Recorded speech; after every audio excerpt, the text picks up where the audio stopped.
アメリカの掲示板レディットへ一人の男が幼い頃の記憶を綴っていた。その内容は幼い頃、得体の知れない人物が突然家に現れ、家族を精神的に、そして暴力的に支配していったという。その男の名前はトミー・タフィー。まるで子供番組のマスコットのような響きだが、家族はその存在に全てを壊されてしまう。そして彼は自らを第三の親と名乗った。1989年7月、当時マットは6歳だった。夕食の時間が近づき、父がキッチンで料理しているのをマットはダイニングテーブルに座って待っていた。父のスペンスは身体的にも精神的にも決して強い人間とは言えないタイプで、普段から母に家庭内の決定を任せることが多く、自ら進んで流れを変えるようなことはなかった。とはいえ、彼は決して頼りないわけではなく、家族のために一生懸命働き、自由な時間をいつも私たちと一緒に過ごしてくれた。母のミーガンは家の中心的な存在で、はっきりと自分の意見を言い、独立心が強く、家族を深く愛していた。父の控えめな性格と母の活発さは、見ていても明らかに相性が良く、マットと妹のステファニーもそんな両親が大好きだったという。その日の夕食は父が得意なローズマリーチキンで、空腹のマットは待ちきれずにいた。家族が全員揃い、食事をしようとしたその瞬間、玄関のドアがノックされ、その音で家族全員の動きが止まった。スペンスは不思議そうな顔をしながら玄関に向かい、マットはチキンが食べられずうんざりしながら父の後ろを追った。ドアの覗き穴から外を確認したその直後、スペンスは全身が硬直したように固まってしまった。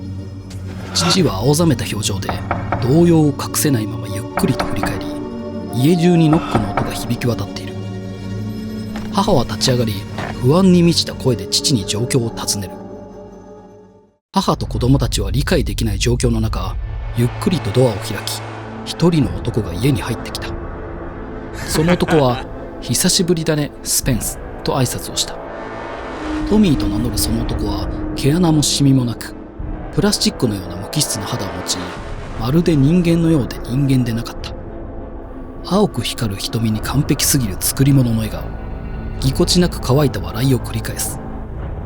トミーは何とも言えない笑みを浮かべながら、両親たちに向かって手を差し出した。その瞬間、マットは幼いながらも感じていた。この奇妙な訪問者が自分たち家族の日常を破壊してしまう存在だということ。トミー・タフィーが家に来てから家族の生活は完全に一変してしまった。当然のように家族の一員として家に居座り始めたのだ。毎晩トミーは家族全員をリビングに集め、良い人間とはどういうものかをテーマにしたミーティングをさせた。マットは両親の表情や行動からこの行為が異様なものということは分かっていたようだ。また両親は子供たちにトミーのことは絶対に外では口にしてはいけないと強く言い渡した。家の外ではトミーは存在しないことになっていたのだ。子供たちも理由はよく分からなかったが、このルールを忠実に守っていた。そしてこうした奇妙な生活が数ヶ月ほど続いた。その頃になると最初に感じていた恐怖は次第に薄れ、トミーがいる日常になり始めていた。しかし母は違った。彼女は徐々に精神的な限界を迎えようとしていた。そしてある日、ついにその限界を超え、最初の大きな事件へ発展してしまう。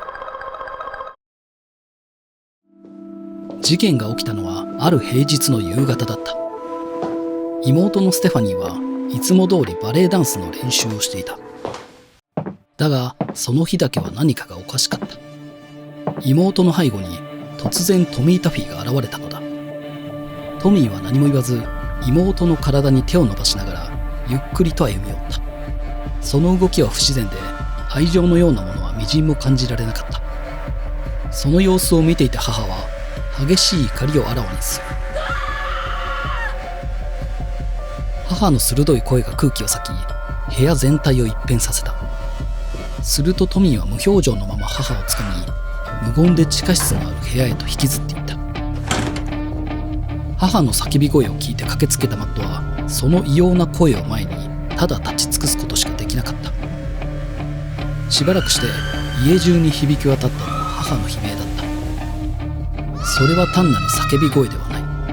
恐怖と痛みが混ざり、聞いているだけで心を締め付けられるような絶叫だった。その日を境に母は変わってしまった。かつての明るさも強さも失われ、完全にトミーの言いなりになってしまったのだ。地下室で何があったのか、それを知る者は誰もいなかった。しばらくしてトミーの存在は時間とともに家族の生活に深く染みついていった。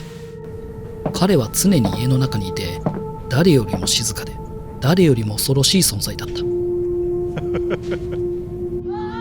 々トミーは何かを試すように一緒に歌を歌ったり、マットと妹の体に必要以上に触れたりと過剰に接してきたこともあったという。ある夜、父は泣きながら妹の部屋の前に座っていた。妹の部屋からはすすり泣く声が聞こえ、父は誰かに負わされたような怪我をしている。そしてマットに気づいた父はこう言った。大人になっても子供を作っちゃダメだ。奴は子供がいる家にやってくる。その目には泣き晴らした後と消えない恐怖がにじんでいた。家族があの男に壊されてしまう。そう思うとマットは夜も眠ることができなかった。この一家の中に刻まれたのはただ一つ。家族とはトミーが決めるものという歪んだルールだった。1994年7月、トミーが来てから5年目のその日、トミーは突然姿を消した。マットは家中を走り回って探したが、物音一つ聞こえず、影も形も見当たらない。静まり返った家の中は不気味なほど穏やかだったのを覚えている。どこかへと帰ったのか、それともこの家のどこかにまだ潜んでいるのか、答えは今もわからないままだ。マットは父の忠告を胸に刻み、33歳になった今も未婚で子供を持っていない。トミーが再び現れるのを恐れて、人生を犠牲にしてまで注意深く生きてきた。そして彼は嬉しくも悲しい複雑な感情を胸にすることになる。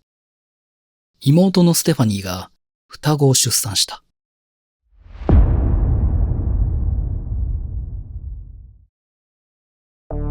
幸せの裏に潜む侵略者、トミー・タフィー。彼は今もどこかで子供たちの誕生を待っている。